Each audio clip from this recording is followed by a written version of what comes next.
على رسوله الكريم أما بعد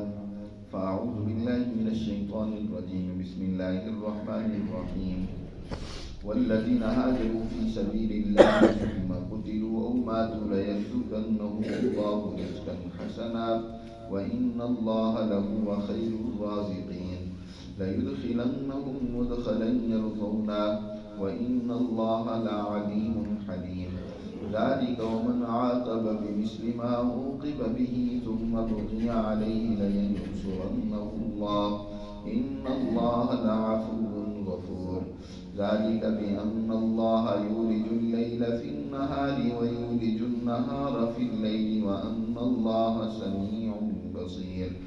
ذلك بأن الله هو الحق وأن ما يدعون من دونه هو الباطل وأن الله هو العلي الكبير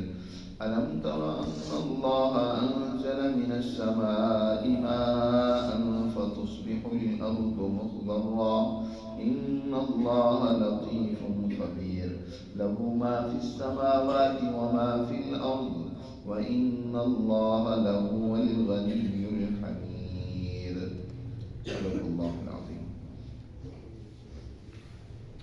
یہ سورہ حج کا رکوع نمبر 7 ہے. اس سے پہلے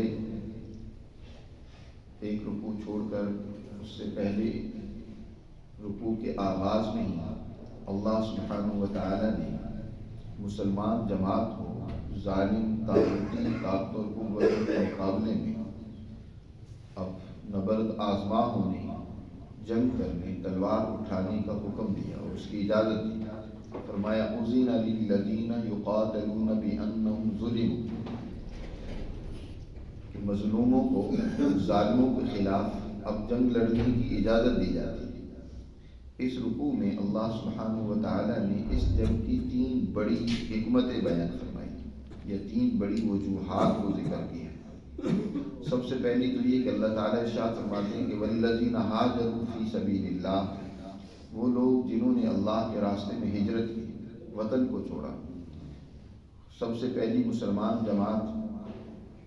صحابہ کرام رضوان اللہ تعالیٰ علیہم اجمعین کو مکہ کے مشرکوں نے گھر سے بے گھر کیا، ترک وطن پر مجبور کیا. یہ بات یاد رکھو، گھر کا چھوڑنا کوئی آسان کام نہیں ہوتا. وطن کو ترک کرنا یہ کوئی معمولی عمل نہیں ہے. ہجرت بہت بڑا کٹھن مشکل ترین مرحلہ ہوتا ہے کہ انسان اپنے گھر بار، سارے معاملات، سارے کاروبار، سب کچھ ایک بنایا جو زندگی لگا کر اس نے ویسے ہی چھوڑ دیا. اتنی محنت کر کے جو نسل ایک تھی، خاندان تھا، ایک سیاسی ساکھ تھی، اور ایک اپنی محنت تھی، اس کے آباء و اجداد کی محنت تھی، اس سب کو چھوڑ دینا اور کسی اور مفاد میں نہیں. یہ نہیں ہے کہ کہیں دوسری جگہ پر اس سے زیادہ کوئی اچھی اس کو آسائشیں مل رہی ہیں، راحتیں نعمتیں مل رہی ہیں تو اس لیے وہ وہاں جا رہا ہے، پیسہ زیادہ مل رہا ہے، بلکہ صرف کس کے لیے؟ اللہ کے دین کے لیے. کہ یہاں پر اللہ کے دین پر عمل نہیں کرنے دیا جا رہا، لہذا میں کسی ایسی جگہ چلا جاؤں جہاں میرے لیے اللہ کے دین پر عمل کرنا آسان. یہی مسلمان جماعت جنہوں نے ہجرت کی فی سبیل اللہ، یہاں لفظ اللہ نے بیان فرمایا فی سبیل اللہ، اللہ کے راستے میں، کوئی اور مقصد نہیں ہے. ثم قتلوا،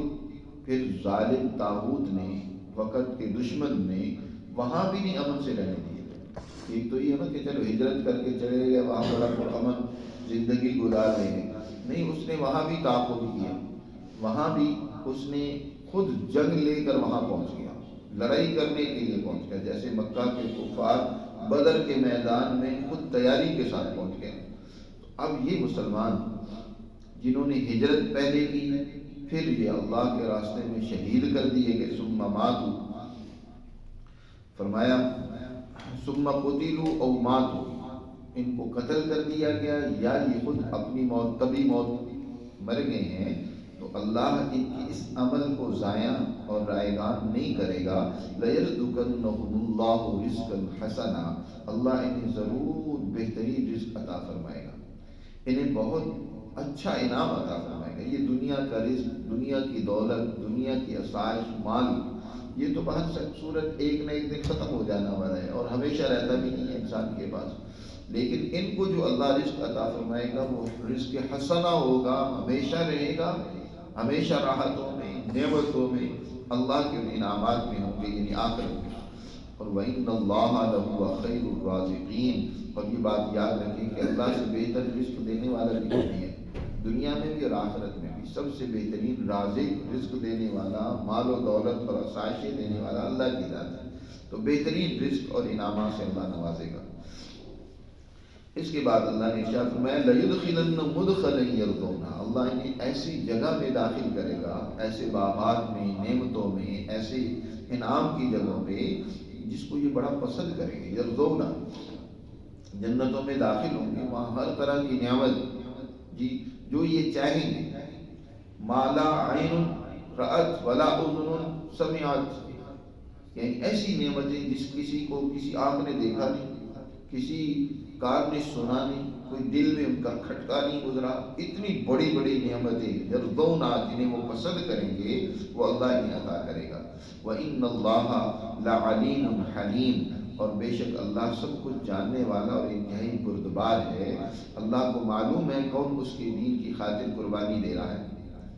اب یہ تو اس سچی مہاجر مسلمان جماعت جس نے اللہ کے دین کی خاطر ہجرت کی، ترک وطن کیا اور اللہ کے دین کی خاطر ہی وہ شہید ہو گئے یا تبھی موت مر گئے، ان کا ذکر تھا۔ اب آگے وہ 3 دفعہ ذالکہ کا لفظ ذکر کر کے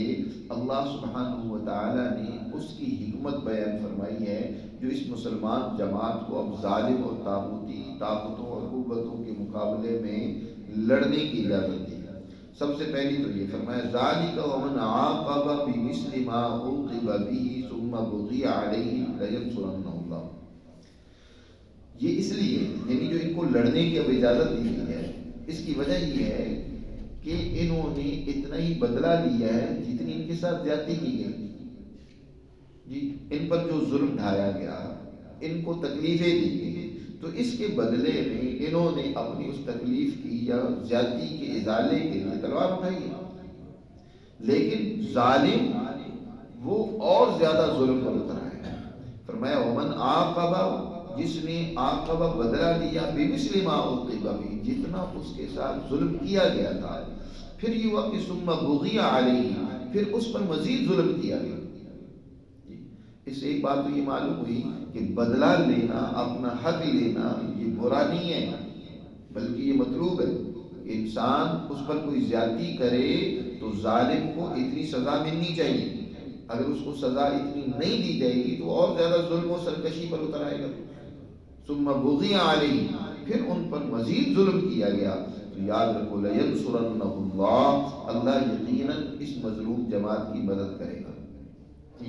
کوئی مظلوم ہو، مظلوم اپنے اس ظلم کا بدلہ لینا چاہتا ہے اور ظالم پھر مزید ظلم پر اتر آ رہا ہے، تو یہ مت ظالم بھولے کہ اس مظلوم کا کوئی حمایتی اور مددگار نہیں ہے، اس کا مددگار اللہ کی ذات ہے، اللہ اس کی مدد کرے گا۔ لینصرنہ اللہ، اور اس کو یقیناً اس ظالم کے مقابلے میں طاقتور بنائے گا، اس ظالم کو شکست دے گا۔ اور جیسے کہ ہوا اب مکہ کے سردار بڑی طاقت و قوت کے ساتھ، لاؤ لشکر اور بڑے وسائل کے ساتھ اس مظلوم جماعت کے مقابلے میں کیا میدان میں اتر رہے ہیں،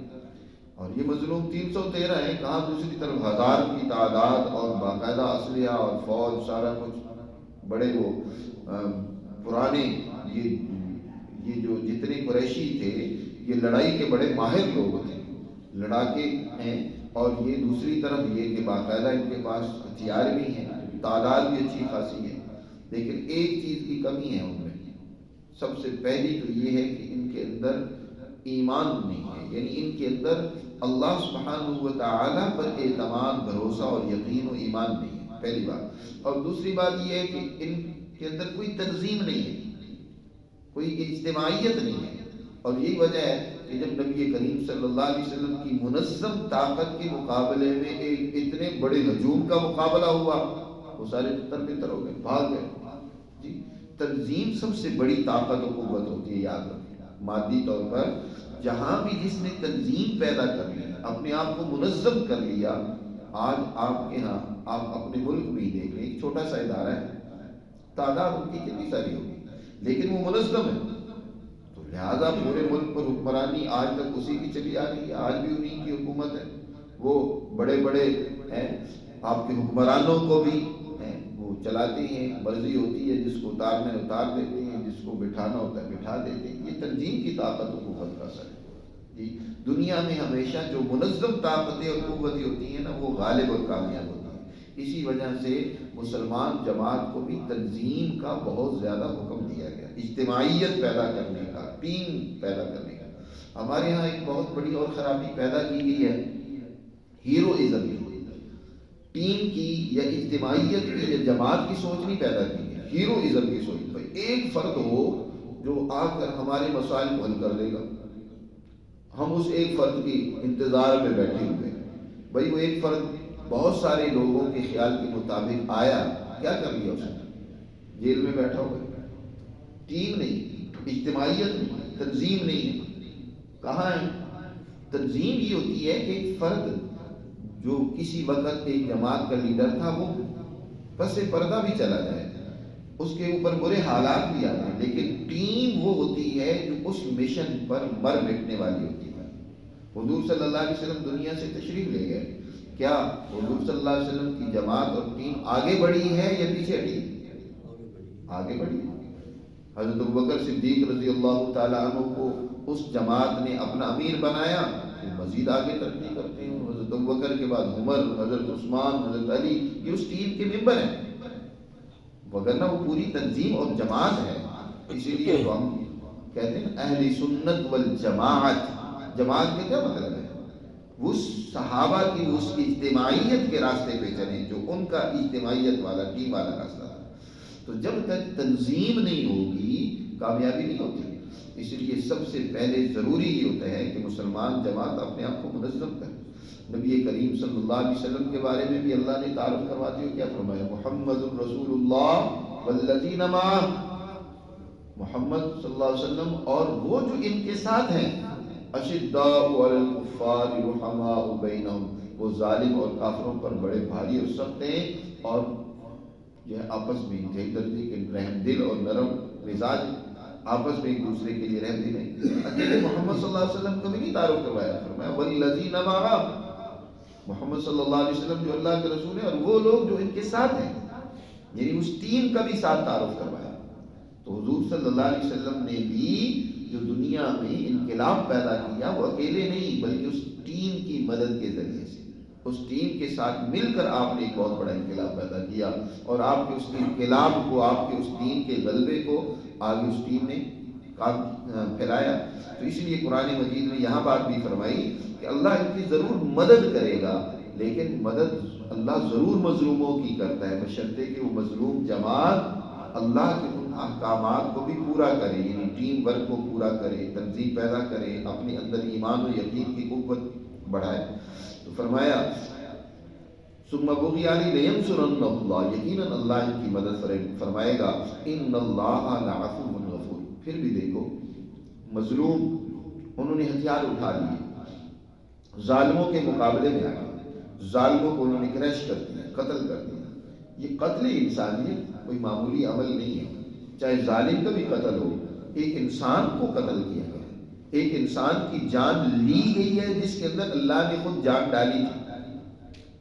کسی کی جان کو لے لینا، نکال لینا، مسلمان کوئی اس پر خوش نہیں ہوتا۔ مسلمان ظالم کی بھی جان لیتا ہے تو اس کا دل خون کے آنسو رو رہا ہوتا ہے کہ میں یہ کسی کی جان لے رہا ہوں، وہ خوشی سے نہیں لے رہا ہوتا، اس پر کوئی فخر نہیں کر رہا ہوتا، اس پر خوش نہیں ہوتا، بلکہ اس جان لیتے وقت بھی اس کے اوپر جو ہے نا وہ آہوزاری کی کیفیت، دل کی پریشانی کی کیفیت طاری ہوتی ہے کہ میں یہ کیا کر رہا ہوں۔ لیکن بڑے جرم سے بچنے کے لیے بس اوقات چھوٹا جرم یا چھوٹی برائی وہ برداشت کی جاتی ہے، کیونکہ اب یہ ظالم کینسر بن چکا ہے، اس نے اور بہت ساروں کو تباہ و برباد کر دینا اس کینسر نے، اس لیے اس کا اب خاتمہ ضروری ہو گیا۔ اب اس سے جیسے جسم کے کسی حصے کو اگر کینسر کی بیماری متاثر کر دے تو ڈاکٹر اس حصے کو نکال کے باہر پھینکنا ضروری سمجھتے ہیں۔ اب وہ جسم کا حصہ ہے، وگرنہ عام حالت میں کسی جسم کے حصے اور عضو کا کاٹنا اس کی کوئی بھی اجازت نہیں دے گا، لیکن مجبوری کے تحت اس حصے کو کاٹنے کی اجازت دی جاتی ہے۔ وہ خود بھی قبول کر لیتا ہے، کیونکہ اگر اس کو نہ کاٹا گیا تو پورے جسم کو یہ خراب کر دے گا، پورے جسم پہ سرایت کر جائے گا، اس لیے مجبوراً اس کو کاٹا جاتا ہے۔ تو اسی طرح ظالم جو ہے اس کو مجبوری کے تحت راستے سے ہٹایا جاتا ہے۔ اس سے یہ بھی معلوم ہوا جو آج مسلمانوں کے اندر سوچ پیدا کرتی ہے بس مار دو، قتل کر دو، برداشت نہ کرو، یہ عدم برداشت کی سوچ ایک مسلمان کی سوچ نہیں ہوتی۔ مسلمان تو بڑے تحمل والا، بار برداشت رکھنے والا ہوتا ہے، وہ لڑائی بھی کرتا ہے تو مجبوری کے تحت، تنگ آ کر کہ اب یہ ظالم اپنے ظلم سے باز نہیں آ رہا، اس کو راستے سے ہٹانا ہے، اس لیے وہ قتل کرنے کے بعد بھی اللہ سے معافی مانگتا ہے کہ یا اللہ میں ان سے ایک انسان کا قتل کر چکا ہوں، ایک انسان جس میں تو نے جان ڈالی تھی، میری مجبوری تھی، تیرا حکم تھا، میں نے پورا کیا، لیکن میں نے ایک انسان کا قتل کیا ہے، اس لیے مجھے معاف کر دے۔ اس پر اللہ نے ارشاد فرمایا وَإِنَّ اللَّهَ لَعَفُوٌّ غَفُورٌ، إِنَّ اللَّهَ لَعَفُوٌّ غَفُورٌ، بے شک اللہ بہت معاف کرنے والا، بہت بخشنے والا بھی ہے، کہ یقیناً اللہ تمہیں معاف کر دے گا۔ تم نے کوئی کسی پر ظلم نہیں کیا بلکہ مظلوموں کی مدد کی ہے تم نے۔ اب پھر دوسرا ذالک آیا کہ ان مظلوموں کو اب ہتھیار اٹھانے کی اجازت دی گئی، ظالموں کو روکنے کا حکم دیا گیا۔ وجہ یہ ہے کہ دنیا میں اللہ کا ایک قانون جاری ہے کہ اللہ تعالیٰ کبھی بھی چیزوں کو ایک حالت میں نہیں رہنے دیں گے، ان میں انقلاب ہوتے ہیں، تبدیلی آتی ہے۔ دیکھو تو صحیح قدرت کے نظام کے اندر بھی ان اللہ یولج اللیل فی النہار، کہ بے شک اللہ تعالیٰ رات کے کچھ حصے کو دن میں داخل کرتا ہے اور ایسا کرتا ہے وَيُولِجُ النَّهَارَ فِي اللَّيْلِ، اور دن کے کچھ حصے کو رات میں داخل کرتا ہے۔ یہ جو رات اور دن کا انقلاب ہے کہ ایک وقت میں دن جو ہے وہ بڑا ہوتا ہے، رات چھوٹی ہوتی ہے، دن گویا کہ اس رات کے کچھ حصے کو اس نے اپنے اندر لے لیا، اور پھر کبھی ایسا ہوتا ہے کہ رات بڑی ہو جاتی ہے، دن چھوٹا ہو جاتا ہے، گویا کہ رات نے دن کے کچھ حصے کو اپنے اندر لے لیا۔ یہ جو تبدیلی ہے رات اور دن کی، پہلے ایک رات اور دن کی تبدیلی، اور پھر یہ کہ کبھی رات بڑی ہو گئی ہے، کبھی دن بڑا ہو گیا ہے، یہ جو انقلاب ہے کائنات کے اندر رونما ہے، یہ اس بات کا تقاضا کرتا ہے کہ اس دنیا میں ہمیشہ انقلاب ہوتا رہتا ہے۔ جب کوئی مظلوم حد سے اس پر زیادہ ظلم ہوتا ہے تو اللہ پھر اس کو اوپر لے کر آتا ہے، ظالم کو پھر شکست ملتی ہے، وہ نیچے چلا جاتا ہے، اور اگر پھر مظلوم خود ہی راہ راست سے ہٹ جائے تو پھر اس کو بھی اقتدار سے ہٹا دیا جاتا ہے۔ جیسے مسلمانوں کی اللہ نے مدد کی، 1100 سال دنیا میں انہوں نے اقتدار قائم کیا، لیکن جب پھر انہوں نے اللہ کی قوانین اور احکامات کو پس پش ڈالا تو اللہ نے ان کو بھی ہٹا دیا۔ اب پھر دنیا کی دوسری طاقتیں، قوتیں ان کو موقع دے دیا، اب وہ ظلم پر اتر رہی ہیں تو اللہ تعالیٰ پھر کسی مظلوم کی مدد کرے گا، جب وہ اٹھ کھڑے ہوں گے تو اللہ تعالیٰ ان کو غلبہ دے گا۔ تو فرمایا یہ اس لیے کہ بِأَنَّ اللَّهَ يُولِجُ اللَّيْلَ فِي النَّهَارِ، کہ بے شک اللہ داخل کرتا ہے رات کو دن میں اور دن کو رات میں، اور وَأَنَّ اللَّهَ سَمِيعٌ بَصِيرٌ، یہاں فرمایا سمیع بصیر۔ اور یہ ایسا اللہ کیوں کرتا ہے، کیوں کرے گا؟ اس لیے کہ اللہ مظلوم کی فریاد سننے والا ہے، بصیر اس پہ ہونے والا ظلم اس کو دیکھنے والا ہے۔ تو اللہ دیکھ رہا ہو مظلوم کو، کوئی عام آدمی بھی جب کسی پر ظلم ہو رہا ہو اور اس کو دیکھ رہا ہو، اس ظلم کی مظلوم کی فریاد کو سن رہا ہو تو اس کا دل پسی جاتا ہے، اس سے برداشت نہیں ہوتا۔ تو اللہ تو بڑا ہی مہربان و رحیم و کریم ہے، کوئی مظلوموں کی فریاد نہیں سنے گا، ان کے اوپر کیے جانے والا ظلم نہیں دیکھ رہا ہو، یقیناً وہ دیکھ رہا ہے، اس لیے اللہ اس جماعت کی، اس مسلمان جماعت کی مدد کرے گا۔ پھر تیسری دفعہ ذالک لے کر آئے اللہ نے، اس مظلوم کی مدد کیوں کرنا ضروری ہے؟ اس لیے بھی ضروری ہے کہ ذالک بِأَنَّ اللَّهَ هُوَ الْحَقُّ،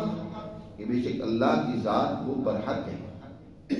اللہ کی ذات حق ہے، حق کا ہی وہ غلبہ چاہتی ہے، حق کا ہی ساتھ دیتی ہے۔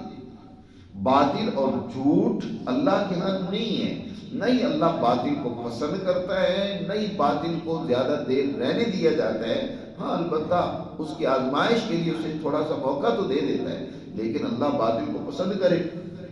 باطل طاقتوں اور قوتوں کو غلبہ دے، ایسا نہیں ہے۔ حق اللہ کی ذات پر حق ہے، حق ہی کا غلبہ ہوگا اور حق ہی کی مدد ہوگی۔ فرمایا بِأَنَّ اللَّهَ هُوَ الْحَقُّ وَأَنَّ مَا يَدْعُونَ مِن دُونِهِ هُوَ الْبَاطِلُ، اور بے شک یہ اللہ کو چھوڑ کر جن کو پکار رہے ہیں وہ سب باطل ہیں۔ تو یہ باطل کی طرف دوڑ رہی ہے، ظالم باطل کے پیچھے چل رہی ہیں، اور یہ سچی مسلمان جماعت حق کو غالب کرنے، حق کی اتباع کرنے، اس کے قانون کو نافذ کرنے کی کوشش اور جدوجہد کر رہی ہے، تو اللہ یقیناً ان کی مدد کرے گا۔ وَأَنَّ اللَّهَ هُوَ الْعَلِيُّ الْكَبِيرُ، اور یاد رکھو حق ہی غالب رہتا ہے، غلبہ، عزت و عظمت، بڑائی حق ہی کے لیے۔ تو اللہ جو حق ہے وہ العلی الکبیر، وہی بلند و برتر ہے، وہی بڑائی اور عزت و عظمت والا ہے۔ دوسری جگہ پر فرمایا جاء الحق وزهق الباطل، اب حق آگے ہے،